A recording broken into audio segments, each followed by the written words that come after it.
நண்பர்களே, இன்று நாம் 3:30 என்ற சூத்திரத்தை கற்றுக்கொள்வோம். இதை நான் 2 ஆண்டுகளுக்கு முன்பு உருவாக்கினேன். இன்றும் இந்த சந்தை சூழலில் இது வேலை செய்கிறது. இதில் நான் செய்த மாற்றங்களையும் உங்களுடன் விவாதிக்கப் போகிறேன். எனவே இந்த வீடியோவை இறுதி வரை பாருங்கள். இது சந்தையை பற்றிய உங்கள் பார்வையை முற்றிலும் மாற்றிவிடும். மேலும் இது ஆப்ஷன் பைங்கில் நீங்கள் திறமையாக செயல்பட உதவும். எனவே நீங்கள் இதில் என்ன செய்ய வேண்டும்? வாருங்கள், நான் உங்களுக்கு சார்ட்டில் விளக்குகிறேன். முதலில் நீங்கள் என்ன செய்ய வேண்டும்? 30 நிமிட சார்ட்டை பயன்படுத்த வேண்டும். அது நிஃப்டி 50 இருந்தாலும் சரி, பேங்க் நிஃப்டியாக இருந்தாலும் சரி, ஏதேனும் ஒரு ஸ்டாக் அல்லது இன்டெக்ஸ் எதுவாக இருந்தாலும் அங்கே 30 நிமிட சார்ட்டை பயன்படுத்த வேண்டும். இந்திய சந்தை எத்தனை மணி நேரம் திறந்திருக்கும் என்பது உங்களுக்கு நன்றாக தெரியும். 6 மணி நேரம் திறந்திருக்கும். நீங்கள் 30 நிமிட சார்ட்டை வைக்க வேண்டும். இங்கே 30 நிமிட சார்ட்டில் நீங்கள் இதை கவனிக்க வேண்டும். எப்படி கவனிப்பது?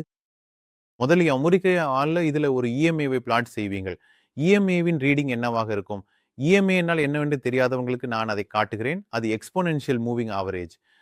மூவிங் ஆவரேஜ்கள் என்றால் என்ன? நீங்கள் எந்த நேர அளவை பயன்படுத்தினாலும், உதாரணமாக இங்கே நாம் 30 நிமிட நேர அளவை பயன்படுத்துகிறோம் என்றால், 30 நிமிட நேர அளவில் நான் 5 பீரியட் மூவிங் ஆவரேஜை பயன்படுத்தினால், கடந்த 5 கேண்டில்கள், அதாவது நான் சார்ட்டில் விளக்கினால், கடந்த 5 கேண்டில்களின் க்ளோசிங் விலை அல்லது ஓப்பன் விலை அல்லது க்ளோஸ் ஓப்பன் ஹை அடைத்தின் சராசரியையும் எடுத்து ஒரு கோட்டை பிளாட் செய்யும். சந்தை அதுக்கு கீழே இருந்தால் சந்தை பெரிஷ் என்று கருதப்படுகிறது. சந்தை அதுக்கு மேலே இருந்தால் சந்தை புல்லிஷ் என்று கருதப்படுகிறது. ஆனால் நாம் இஎம்ஏ, அதாவது எக்ஸ்போனென்ஷியல் மூவிங் ஆவரேஜ் பற்றி பேசும்போது அது முந்தைய கேண்டில்களை விட சமீபத்திய கேண்டில்களுக்கு அதிக முக்கியத்துவம் கொடுக்கும். எனவே நாம் என்ன செய்ய வேண்டும்? இங்கே 5 இஎம்ஏவை பிளாட் செய்ய வேண்டும். எனவே அதன் செட்டிங்ஸிற்கு செல்லுங்கள். அதன் இண்டிகேட்டர் பிரிவிற்கு சென்று இஎம்ஏ என்று டைப் செய்யுங்கள். எக்ஸ்போனென்ஷியல் மூவிங் ஆவரேஜ் உங்கள் கண் முன்னே வந்துவிடும். ஏற்கனவே எழுதப்பட்ட ஒரு ரீடிங் இருக்கும். அதில் 9 மூவிங் ஆவரேஜ் இங்கே கொடுக்கப்பட்டுள்ளது. இதை குறைத்து நீங்கள் 5 என்று மாற்ற வேண்டும். நாம ஏன் 5 என்று செய்கிறோம் என்றால், நீங்கள் சரியாக புரிந்து கொண்டால் தினசரி சார்ட்டுகளில் இன்ட்ராடேயில் எவ்வளவு மூவ்மெண்ட் இருக்கும், எத்தனை நாட்களுக்கு ட்ரேடிங் நடக்கும்? 5 நாட்களுக்கு. எனவே நாம் அதே பார்வையை தக்க வைத்துக் கொண்டு இங்கே தொடர்ந்து வேலை செய்கிறோம். இங்கே 5 இஎம்ஏவை பயன்படுத்த வேண்டும். முக்கியமான விஷயம் இது கீழே இருக்கிறது என்பதால புல்லிஷ் அல்லது பேரிஷ் அப்படி என்பது அல்ல. முக்கியமான விஷயம் என்னவென்றால் முழு ட்ரேடிங்கும் இந்த 5 இஎம்ஏவை தொட்டுக்கொண்டே செல்ல வேண்டும். இது தொடாமல் சென்றால் சந்தை ரிவர்ஸ் ஆகலாம். இப்போது உங்கள் மனசுல ஒரு கேள்வி இருக்கும், இது இவ்வளவுதானா என்று. இல்ல, சந்தையில நிஃப்டி ட்ரேடிங் ஆகட்டும் அல்லது பேங்க் நிஃப்டி ட்ரேடிங் ஆகட்டும் அல்லது ஏதேனும் ஒரு ஸ்டாக் ட்ரேடிங் ஆகட்டும், சந்தை 2 கட்டங்களாக செயல்படுவதை நீங்கள் அடிக்கடி பார்த்திருப்பீர்கள்.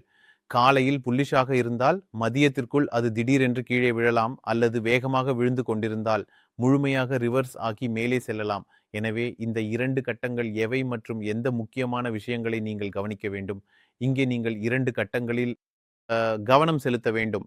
இந்த 30 நிமிட சார்ட்டில் காலையில் 9:15க்கு சந்தை தொடங்கிய போது அந்த கேண்டிலை கவனிக்க வேண்டும் மற்றும் 12:45 முதல் 1:15 வரையிலான கேண்டிலை கவனிக்க வேண்டும். மேலும் இந்த அவதானிப்புகள் அனைத்தையும் நீங்கள் 30 நிமிடங்களில் மட்டுமே கவனிக்க வேண்டும் என்பதை நினைவில் கொள்ள வேண்டும். இதை வேறு எங்கும் கவனிக்க மாட்டோம். நான் சொன்னது போல் இந்த 30 நிமிட சார்ட்டில் உங்கள் கேண்டில்கள் இந்த 5 இஎம்ஏவிலிருந்து அதிக நேரம் விலகி இருக்க முடியாது. அவை இதை தொட்டுத்தான் ஆக வேண்டும். எனவே பகல் நேரத்தில் 5 இஎம்ஏவை தொடாமல் சந்தை முடிவடையும் நாள் எதுவுமே இல்லை.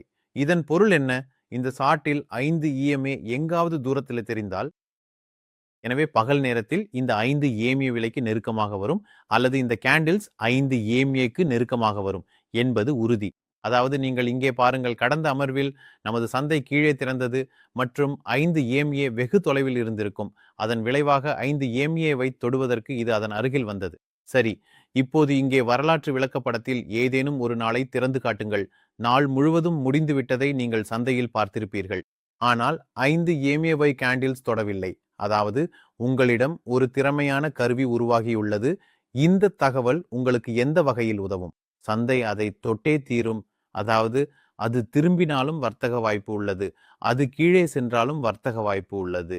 ஆனால் இதை எப்படி செய்வது? சந்தையில் 3 வகையான நிலைகள் இருக்கலாம். காலையில சந்தை புல்லிஷாக இருக்கலாம், அப்புறம் சந்தை சைட்வேஸாக மாறலாம், காலையில சந்தை புல்லிஷாக இருந்து அப்படியே தொடரலாம், மற்றும் காலையில் சந்தை புல்லிஷாக இருந்து பிறகு வீழ்ச்சி அடையலாம். மேலும் இதன் தலைகீழ் மாற்றமும் நடக்கலாம்.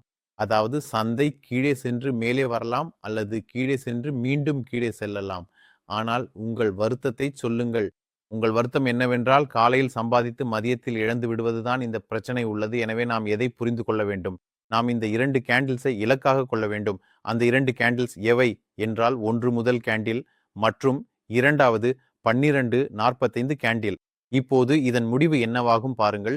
இங்கே 30 நிமிட கேண்டிலை நீங்கள் பார்த்தால் அது மேலே திறந்துள்ளது. மேலே திறப்பதன் பொருள் சந்தை 5 EMA-விலிருந்து தொலைவில் உள்ளது. 5 EMA-விலிருந்து தொலைவில் இருந்தால் அது கண்டிப்பாக இதை தொடும். இதை தொடுவது அவசியம் என்றால் சந்தை இதுவரை சரிந்து இதன் அருகில் வரலாம். சந்தையில் நமது போக்கு என்னவானது? பெரிஷ் போக்காக மாறியது. இதன் பிறகு என்ன நடந்தது? 12:45க்கு உருவான கேண்டில் மேலே உருவானது. சரி, எனவே சந்தை அங்கிருந்து அதன் 50%த்திற்கு கீழே என்னவாகும்? கீழே விழுந்துவிட்டது. இப்போது இதன் பொருள் என்ன? இந்த நிலையை நீங்கள் கவனமாக பார்த்தால். எனவே நாம் இங்கே ஒரு கேண்டிலின் லோவை பொறுத்து ஒரு ஃபிப் ரீட்ரேஸ்மெண்ட் கருவியை உருவாக்கி அதற்கு கீழே வர்த்தகம் செய்ய தயாராகி விடுவோம். எனவே இதன் முடிவு என்னவாகும்? நான் 24 மார்ச் பிரைஸ் ஆக்ஷனை பார்த்தால் எனக்கு 5 நிமிடத்தில் இதை வர்த்தகம் செய்ய வேண்டியிருந்தால் மற்றும் நான் இங்கே 24 மார்ச் தேதிக்கு சென்றால் நான் எப்படி வர்த்தகம் செய்வேன்? 24 மார்ச் அன்று நான் இங்கே பார்த்தால் சந்தை முதலில் வந்து திரும்பியது பிறகு அதே தரவு புள்ளிக்கு பிறகு இங்கே பிரேக் அவுட் வந்தது. பிரேக் அவுட் வந்த பிறகு இந்த 50% அளவை நான் குறித்தால் இங்கிருந்து ரிவர்சல் வந்து விட்டது. இதை நீங்கள் புரிந்து கொண்டால் உங்கள் ட்ரேடிங் சிறப்பாக அமையும். இது ஒரு உதாரணம், சரிதானே? இதேபோல் நீங்கள் பல ட்ரேடிங் செஷன்களில் ட்ரேடிங் செய்யலாம். இதோ இங்கே பாருங்கள். ஆமாம், நான் இதை பேஸ் லைனாக வைத்து இங்கே ட்ரேடிங் செய்திருந்தால் மார்க்கெட் தொடர்ந்து சென்றிருக்கும். இதையும் நாம் செய்திருக்கலாம். எனவே இதை ட்ரேடிங் செய்யும் போது எதை பயன்படுத்த வேண்டும்? இதே முறையை பயன்படுத்த வேண்டும். அப்படியானால் மேஜர் ட்ரேடிங் ஜோன் எப்போது உருவாகும்? பாருங்கள், இங்கே 2 வாய்ப்புகள் இருக்கலாம்.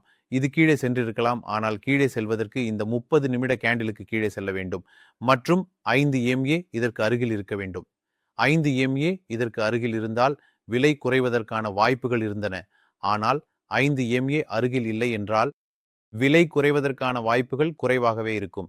இப்படி ட்ரேடிங் செய்வதன் மூலம் நீங்கள் ஒரு சிறந்த ட்ரேடராக மாறலாம். மார்க்கெட் எப்படி தொடர்கிறது, எப்படி ட்ரேடிங் செய்ய வேண்டும் என்பது உங்களுக்கு தெரியும். முதலில் இதை பாருங்கள். டார்கெட் கேண்டில் எதுவாக இருந்தாலும் உதாரணமாக இங்கே இருந்தால் அது இங்கிருந்தே ரிவர்ஸ் ஆகிவிட்டது. இது எப்படி தெரியும்? இந்த 5 EMA தியரி மூலம்தான் தெரியும். இங்கே பாருங்கள், 9:15க்கு மார்க்கெட் கீழே விழுகிறது. ஆனால் பிறகு பிரேக் அவுட் கொடுக்கிறது. இங்கே இது 5 EMA-வை தொட்டுள்ளதை நாம் காண்கிறோம். ஒரு லோவை உருவாக்கியது.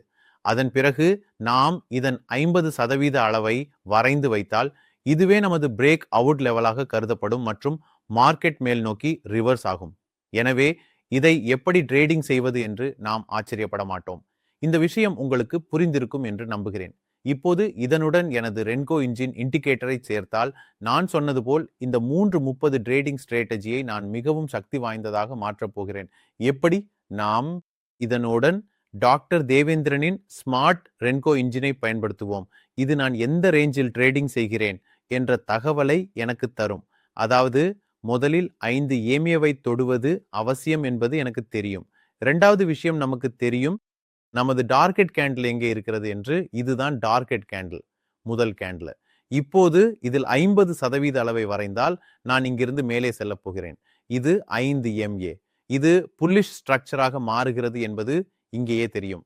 இதனுடன் 50% அளவும் கிடைத்தால் இது எவ்வளவு தூரம் செல்லும் என்ற அடுத்த டார்கெட்டை என்னால் அடையாளம் காண முடியும். நான் இதை ட்ரேடிங் செய்ய விரும்பினால் 5 நிமிடத்தில் ட்ரேடிங் செய்ய சென்றால் மார்க்கெட் புல்லிஷாக இருக்கிறதா அல்லது பேரிஷாக இருக்கிறதா என்பதை முழு ஸ்ட்ரக்சரும் எனக்கு முன்பே சொல்லிவிடும். இந்த விஷயம் உங்களுக்கு புரியும் என்று நினைக்கிறேன். மார்க்கெட் இங்கிருந்து சென்றபோது 5 EMA-வை தொட்டுக்கொண்டே மெதுவாக முதல் டார்கெட் எட்டப்பட்டது. பிறகு 2வது மற்றும் 3வது டார்கெட்கள் எட்டப்பட்டன. நண்பர்களே, நான் இங்கே உங்களுக்கு இன்னொரு முக்கியமான தகவலை தருகிறேன். இந்த 3:30 ட்ரேடிங் ஸ்ட்ராட்டஜியுடன் ரெட் பார் காம்பினேஷனை சேர்த்தால் அது மிகவும் சக்தி வாய்ந்ததாகிவிடும். ரெட் பார் ட்ரேடிங் ஸ்ட்ராட்டஜியை ரென்கோ இன்ஜினுடன் இணைத்து எப்படி திறம்பட ஆப்ஷன் பையிங் செய்யலாம் என்பதை 6000த்திற்கும் மேற்பட்டோர் அப்சர்ஜில் கற்றுக்கொண்டுள்ளனர். ஆப்ஷன் செல்லிங்கும் செய்யலாம். மேலும் இன்ட்ராடே ட்ரேடிங்கில் ஸ்கால்பிங்கை மிக எளிதாக செய்யலாம். ஏனெனில் இது மிகவும் எளிமையான நுட்பம். ஆனால் அதற்கு நீங்கள் இந்த ஸ்ட்ராட்டஜியை படிக்க வேண்டும். இதனுடன் உங்களுக்கு ஒரு கேள்வி எழலாம். இந்த இண்டிகேட்டர் உங்களுக்கு எப்படி கிடைக்கும்?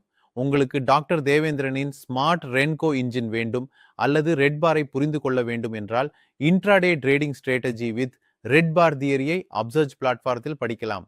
அதன் லிங்கை நான் டிஸ்கிரிப்ஷனில் கொடுத்துள்ளேன். அதை போய் படியுங்கள். எப்படி வர்த்தகம் செய்வது என்று. நாம முடிப்பதற்கு முன் இதே அறிவை இங்கிருந்து எடுத்து எனது ஆப்ஷன்ஸ் சார்ட்டில் பயன்படுத்தினால் நான் வர்த்தகம் செய்ய விரும்புகிறேன் என்றும் இந்த பிரீமியத்தை வர்த்தகம் செய்ய விரும்புகிறேன் என்றும் வைத்துக் கொள்வோம்.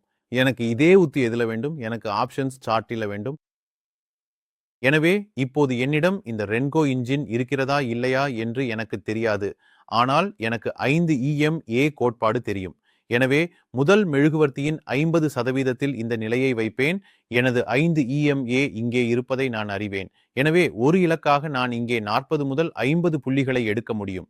இது எப்போது திறமையாக வேலை செய்யும்? 5 EMAவிலிருந்து வெகு தொலைவில் ஏதேனும் தொடக்கம் இருக்கும் போதெல்லாம் ஒரு நல்ல வர்த்தகம் எனக்கு மிக அருகில் இருப்பதை நீங்கள் எப்போதும் நினைவில் கொள்ள வேண்டும். காலையிலோ அல்லது மதிய அமர்வில் இது போன்ற வாய்ப்பு வந்தால் தவறவிடாதீர்கள். ஏனெனில் இங்கிருந்து பெரிய இலக்குகள் உருவாகும். அருகில் இருந்தால் அது சுவாரஸ்யம் குறைவாக இருக்கும். தூரத்தில் இருந்தால் அது அருகே வர அழைக்கும். இந்த வர்த்தகத்தை தவறவிடக்கூடாது. நான் இதை செய்ய வேண்டும் என்றால் இந்த நிலையும் மதிய நேர நிலையும் எனக்கு தெரியும்.